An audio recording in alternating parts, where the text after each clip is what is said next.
आज की वीडियो में हम बात करेंगे कि आध्यात्मिक दृष्टि से हम इंसानों और जानवरों में कितना फर्क है। सबसे पहली बात तो यही समझने वाली है कि ये सवाल दुनिया का कोई जानवर नहीं पूछ सकता। ये सवाल जिसके भी मन में दिमाग में आया होगा वो निश्चित रूप से कोई इंसान ही होगा।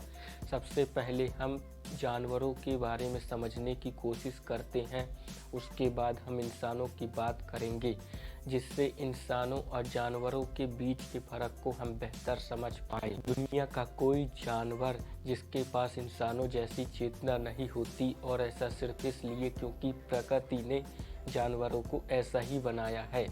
दुनिया में कोई जानवर आपको नहीं मिलेगा जिसके मन में सवाल उठते हों कि वो कौन है, वो आया कहाँ से और जाना कहाँ को है, ज़िंदगी का रहस्य क्या है, ज़िंदगी का लक्ष्य। प्रकार के सवाल दुनिया के किसी भी जानवर के मन में नहीं उठते क्योंकि उनकी चेतना शून्य के बराबर होती है, या यूँ कहें कि उन पे चेतना होती ही नहीं, और यदि होती भी है तो ठीक उतनी ही कि वो जानवर जिंदा रह सके, सरवाइव कर सके।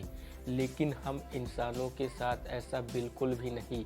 हमारे पास एक ऐसी चेतना है जो हमारे बेचैनी का कारण बनती है। हमारे मन में हर चीज़ को लेकर सवाल उठते हैं, सिर्फ इसलिए क्योंकि हमारी चेतना उठना चाहिए। यहाँ चेतना के उठने से मतलब चेतना के जानने से है।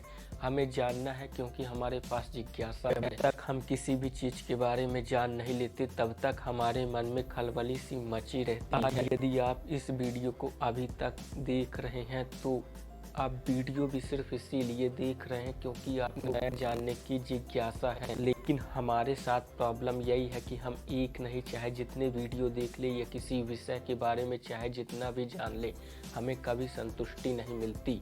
जैसे हमारा मन शांत होता ही नहीं, और जिससे हमारी जानने की इच्छा हमेशा बनी रहती है। और यही कारण है कि हम कभी संतुष्ट नहीं होते।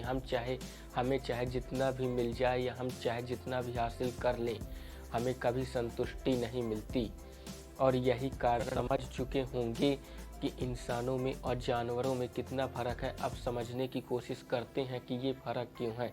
हमारे पास जो चेतना होती है उसके दो तल होते हैं, एक निचला तल जहाँ अंधकार ही अंधकार, और एक ऊपर का तल जहाँ प्रकाश ही प्रकाश है।